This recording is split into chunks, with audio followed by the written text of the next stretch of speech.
Good morning, my self doctor Premlata Saini. आज हम BEd second year के पेपर अंडरस्टैंडिंग द सेल्फ अर्थात स्वयं की समझ के अंतर्गत संप्रेषण की बाधाओं पर स्टडी करेंगे।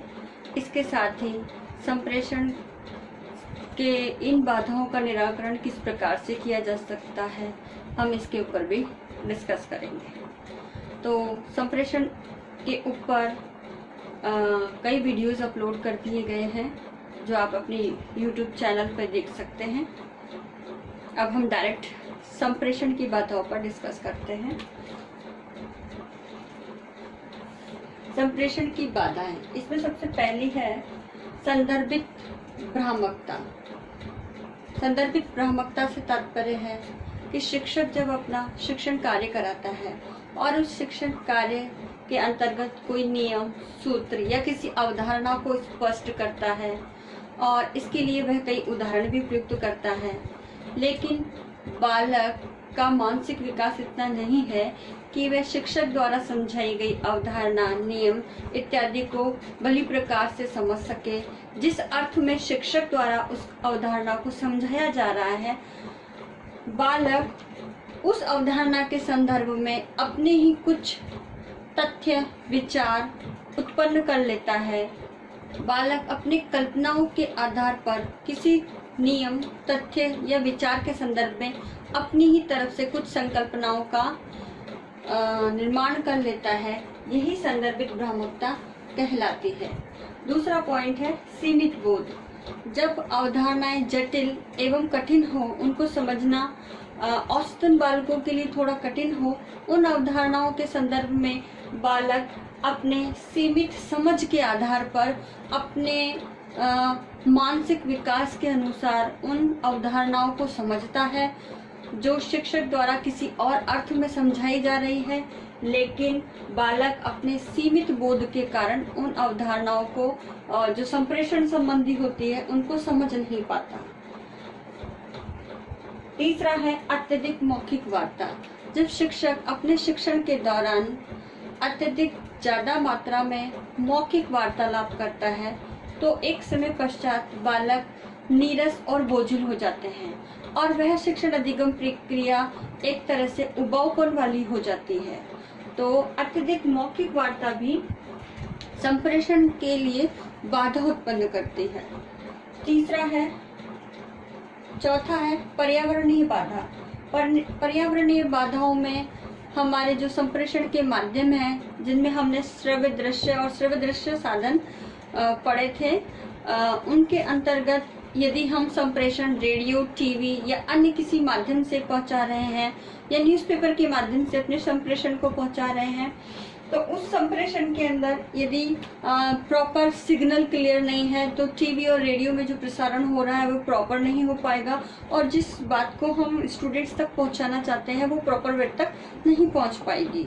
Other hand teaching learning process के संदर्भ में भी अगर बालक ध्यान नहीं दे रहे हैं, मौसमी परिवर्तन हो रहा है, गर्मी ज़्यादा है या बरसात आ रही है, तो बालकों का ध्यान निश्चय ही उस तरफ जाएगा, तो वह संप्रेषण में बाधा उत्पन्न करता है।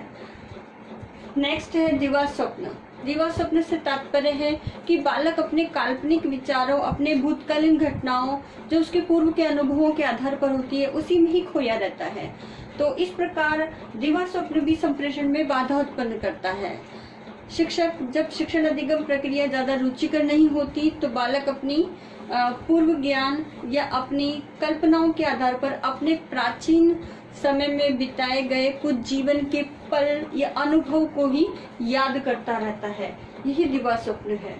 नेक्स्ट शारीरिक असुविधा। कभी कभी शारीरिक अस्वस्थता, थकान या बीमारी या किसी और कारणवश, चाहे वो प्राकृतिक रूप से शरीर की जो मानवीय प्रकृति है उसमें अगर कोई बाधा उत्पन्न हो रही है तो वह भी संप्रेषण में बाधा उत्पन्न करती है। जैसे दृष्टि बाधित है या कान से सुन नहीं पाते, इस प्रकार की असुविधा, साथ ही बैठने में रोशनी प्रॉपर नहीं है, बिजली चली गई है और गर्मी लग रही है, तो ये असुविधा के कारण भी संप्रेषण में बाधा उत्पन्न होती है। इस प्रकार संप्रेषण द्विपक्षीय प्रक्रिया है और संप्रेषण को प्रभावी बनाने के लिए सबसे इम्पोर्टेंट है कि जिस वे में हम कम्युनिकेशन सामने वाले व्यक्ति या स्टूडेंट तक पहुंचा रहे हैं उसी अर्थ में उस तक पहुंचे, तभी संप्रेषण प्रभावी बनता है। अब ये उपरोक्त बाधाओं के अनुसार हम किस प्रकार से संप्रेषण की बाधाओं को दूर कर सकते हैं, तो अब हम उनके बारे में स्टडी करते हैं। संप्रेषण की जितनी भी समस्याएं हैं उनके समाधान करने के लिए सबसे पहला है कि हम जो शारीरिक रूप से असुविधा हुई थी उस शारीरिक समस्याओं का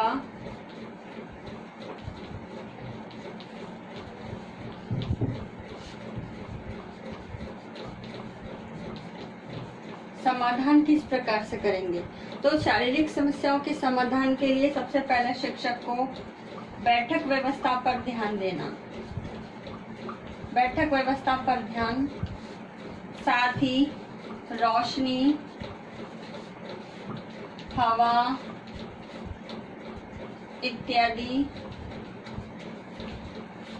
बातों का भी ध्यान रखना होगा, तभी शिक्षण अधिगम प्रक्रिया में संप्रेषण को प्रभावी बना सकते हैं। साथ ही जो भी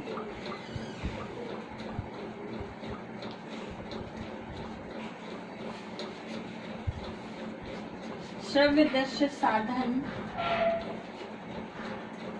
हम बालकों के शिक्षण अधिगम प्रक्रिया के लिए प्रयुक्त कर रहे हैं, उन श्रव्य दृश्य साधनों को भी प्रॉपर वे में विजुअल और ऑडियंस यानी सुनने योग्य होने चाहिए, जो स्टूडेंट तक साफ सुनाई दे और दिखाई भी दे।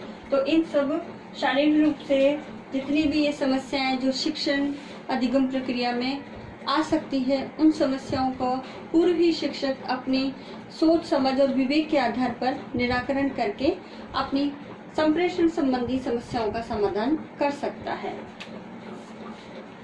दूसरी है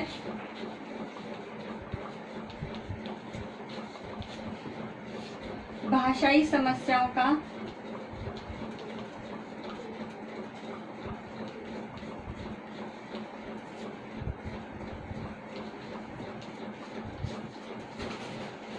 समाधान। भाषाई समस्याओं के समाधान के लिए जितना हो सके शिक्षक मातृभाषा या वह भाषा जो बालकों को जानने, सुनने, समझने में सुविधापूर्ण है उस भाषा का प्रयोग करें, ताकि विविध विषयों का जब वो अध्ययन कराए तो उस बालक उस अध्ययन को आसानी से समझकर अधिगम कर सके। इसके लिए शिक्षक को सरल भाषा का प्रयोग करना चाहिए। साथ ही वह भाषा जिसमें ज़्यादा कठिन शब्दावली का प्रयोग न हो, बालकों के समझने योग्य शब्दों को प्रयुक्त करते हुए सरल भाषा में अपना वक्तव्य दे और अपने विषयों को संबंधी जो भी शिक्षण अधिगम प्रक्रिया में भाषाई समझ के आधार पर अध्ययन कराना है, उसमें विषय से अलग कोई बात ना कहे। विषय से अलग अगर कोई बात कही जाएगी तो बालक उस विषय पर रुचि नहीं लेंगे। अपने विषय से संबंधित संकेत या कोई चिन्ह, इनको प्रयुक्त करते समय भाषा में शब्दों के स्थान पर इनका प्रयोग करें, ताकि बालक रुचि भी ले और जो संप्रेषण हो रहा है वो भी प्रभावी हो। शिक्षक अपने नोट्स का पूर्व में ही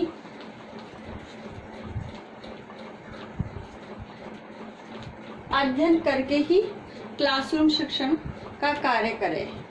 साथ ही पाठ से संबंधित जो संदर्भ सामग्री है उनकी भी पूर्ण रूप से जानकारी रखें। इस प्रकार भाषाई समस्याओं के समाधान के लिए शिक्षक को सबसे पहले तो मातृभाषा और सरल भाषा में ही अपना शिक्षण कार्य कराना चाहिए। साथ ही जो भी नोट्स है या प्रकरण है या पाठ है उनसे संबंधित जो भी स्टडी है पहले से ही शिक्षक पूर्ण रूप से तैयारी करके क्लास में आए। साथ ही संदर्भ सामग्री से संबंधित जो भी जानकारी बच्चों को देनी है उसका पहले से ही प्रिपरेशन कर ले, और जो भी स्टडी करा रहा है उसमें व्याख्यान के स्थान पर भाषाई शब्दों को समझाने के लिए संकेतों और चिन्हों का प्रयोग करें, तो जो संप्रेषण अधिगम प्रक्रिया है वो ज्यादा प्रभावी होगी और संप्रेषण से संबंधित समस्याओं का समाधान हो सकेगा। नेक्स्ट है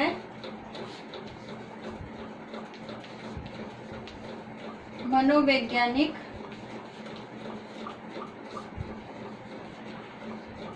बाधाओं का निराकरण। संप्रेषण जब प्रभावी होगा जब शिक्षक बालक को शिक्षण अधिगम प्रक्रिया में मनोवैज्ञानिक सिद्धांतों का पालन करेगा। इसके लिए शिक्षक को बालकों की रुचि, आवश्यकता,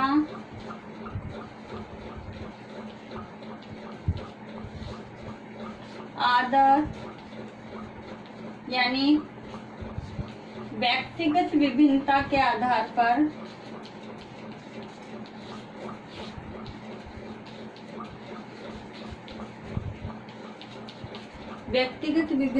आधार पर शिक्षण अधिगम कार्य करें। साथ ही बालकों की बुद्धि और उनके स्तर अर्थात उनकी आयु के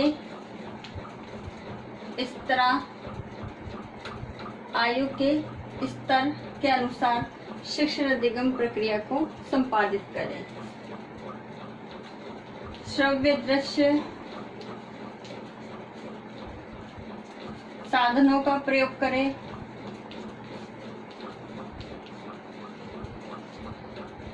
ध्यान आकर्षण हेतु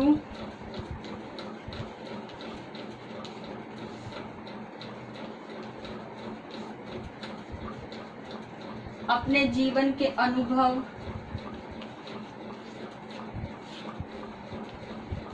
उदाहरण,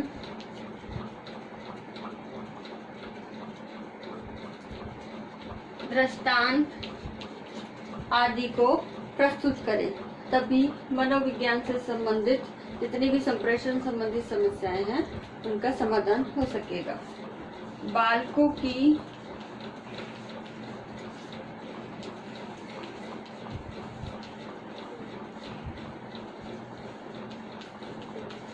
पृष्ठभूमि से संबंधित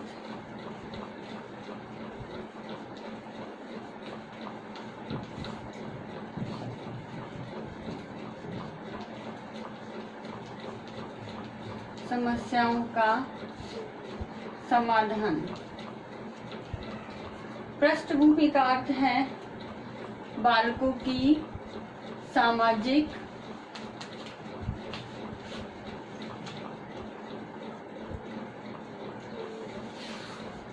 आर्थिक या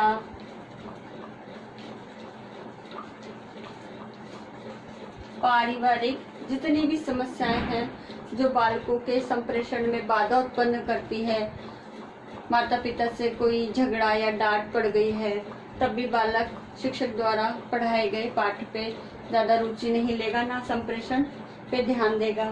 साथ ही अगर फीस जमा कराने का डर है, पैसे से संबंधित कोई समस्या है, तो वो आर्थिक है, सामाजिक, समाज के अंदर किसी भय, डर या असुविधा को देखते हुए या अपने पारिवारिक स्टेटस को ज्यादा ध्यान में देते हुए भी बालक संप्रेषण नहीं कर पाता।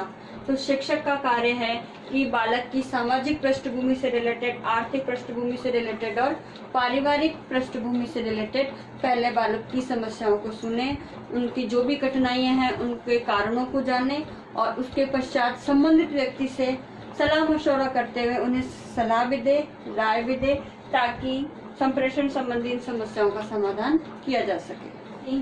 शिक्षक बालकों के सामने आदर्श व्यवहार भी प्रस्तुत करें कि किस प्रकार से कितनी कठिनाइयों में अपने जीवन के उदाहरण द्वारा प्रस्तुत करके कि वह भी अपने बालकपन में या जब वह चाइल्डहुड एज में था तो उसे भी इस प्रकार की समस्याएं आई और उसका समाधान करते हुए आज वह इस पद पर एक शिक्षक के पद पर आज शिक्षण कार्य करा रहा है। तो इस प्रकार से अपने अनुशासन आदर्श व्यवहार के माध्यम से एक बालकों के सामने ऐसी छवि प्रस्तुत करें ताकि बालक शिक्षक की बातों को ध्यानपूर्वक सुने। इसके साथ ही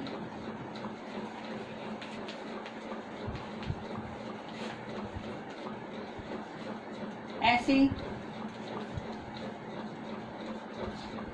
शिक्षण विधियों का भी प्रयोग करें जिससे बालक शिक्षक की बातों को ध्यानपूर्वक सुन सके और संप्रेषण की प्रक्रिया प्रभावी हो सके।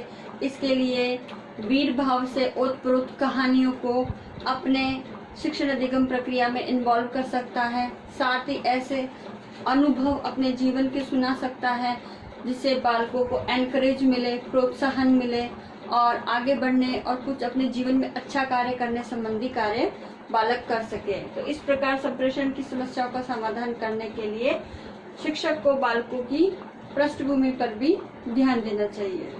शिक्षण के दौरान महात्मा गांधी है, हमारे देश के महान नेता है, शास्त्री जी है, इन्होंने किस तरह से कठिन परिश्रम करके अपने जीवन में एक आदर्श मुकाम, एक ऐसा सामाजिक कार्य किया जिससे देश में आज उनका नाम है। तो इस प्रकार के उदाहरण देते हुए बालकों की पृष्ठभूमि की समस्याओं को दूर करने हेतु एक पॉजिटिव थिंकिंग बालकों के अंदर इम्प्रूव करनी चाहिए ताकि बालक शिक्षक के संप्रेषण में प्रभावी रूप से भूमिका अदा कर सके। लास्ट है व्यक्तिगत निर्देशन एवं परामर्श। व्यक्तिगत निर्देशन बालक, ये पर्टिकुलर बालक की व्यक्तिगत विभिन्नता पर आधारित है कि बालक अपनी व्यक्तिगत समस्याओं को शिक्षक के पास रखता है और शिक्षक को अपनी विवेक परिस्थिति के आधार पर बालकों की पारिवारिक पृष्ठभूमि को ध्यान में रखते हुए, सामाजिक और आर्थिक स्तर को ध्यान में रखते हुए उचित प्रकार से निर्देशन और परामर्श देना चाहिए ताकि वह बालकों की निर्देशन और परामर्श संबंधी समस्याओं का प्रभावी रूप से समाधान कर सके। तो निर्देशन और परामर्श संबंध में भी प्रभावी भूमिका अदा करके शिक्षक अपने संप्रेषण संबंधी समस्याओं का प्रभावी समाधान कर सकता है। और एक अच्छा शिक्षक वही है जो बालकों की सभी समस्याओं को ध्यानपूर्वक सुने, उनके सही कारणों के आधार पर सही तथ्यों के विश्लेषण करके उससे सही समाधान प्रस्तुत करे। तो इस प्रकार शिक्षक को अपने संप्रेषण संबंधी समस्याओं का समाधान करना चाहिए। होमवर्क इस प्रकार है।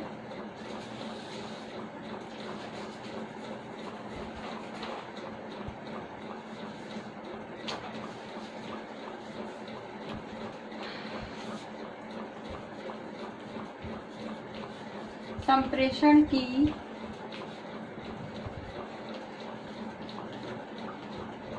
बाधाओं को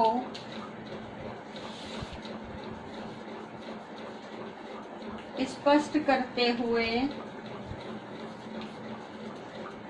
इसके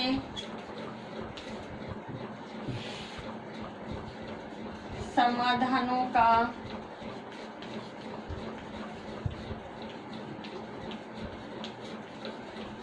उल्लेख कीजिए। आपको इस प्रश्न का उत्तर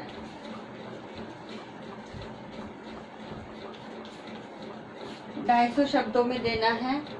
तो आई होप ये वीडियो अब आपके लिए यूजफुल होगा। Thank you.